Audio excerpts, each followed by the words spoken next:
Basement of 45th Street. Unfortunately, this is not going to give you the finishable space that you were hoping for. It is a pretty small basement space. There's your sewer stack. We've got a little bit of storage under the stairs. This door up here is into crawl space access. So this appears to be about half basement, half crawl. And HVAC, gas water heater, does have a water softener. Those are really nice to have. We have hard water in central Indiana, and it can start to take a toll on small appliances and washer, dishwasher, coffee maker, that kind of thing. I mentioned in an earlier video about asbestos and asbestos tape sometimes being used as wrap on ducting, and that is most likely what this white tape is. It's not a huge issue. The main thing is that when it's, it's easier to encapsulate than to remove it. This part is probably a bigger concern because it's already coming loose. It's not anything that's a major red flag to me. It's nothing that has to be dealt with or removed right away, but it is something to be aware of, something that would come up in inspection. It would come up as a major item. It really shouldn't be a make it or break it on buying a house when it's in a small amount like that, but I do like to point out stuff like that.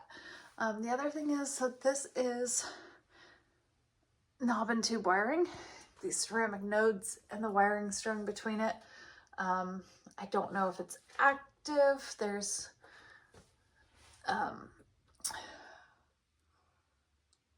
metal encased wiring here that is, I don't know exactly what kind that is.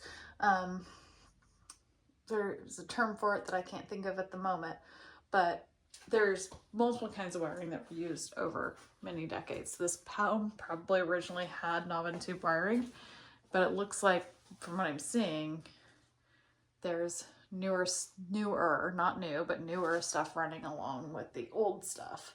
But I can't tell if any of the knob and tube is actually active. Can't really tell where that's running to. Knob and tube was the original form of wiring. It's an antiquated form of wiring, and it was used back when appliances were simple and they didn't carry the same power load as appliances that we use now. So think about a vacuum, a hair dryer, a microwave. They're going to pull a lot more current than simply light bulbs or an iron. So those things use a lot more power. They use power differently. And so that's where knob and tube can kind of be a challenge. But also anytime it's an insulation or if it's spliced into newer wiring, it can be a problem. Personally, would replace it if it were in my home, but there are a lot of old homes in this area that have knob and tube that haven't been updated, where people have lived with it for a number of years and they're not going to replace it. But rewiring a house is a very expensive process, and you're gonna probably spend, if a house needs a rewire, not that this house needs a rewire, I'm not saying that, but just so you know, I've sold many houses that have needed rewires, and those can be $20,000, $30,000, $40,000 because you then also have to repair walls and things like that. It's a really small electrical panel. Just another item I wanted to point out, but I wanted to mention that about knob and tube. It's pretty common to have a house that's mainly updated on wiring, but still has some runs of knob and tube in the walls.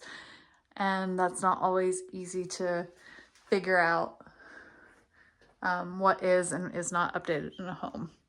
And not all homeowners know what is going on in their walls either. So there's a little bit more information about old home stuff.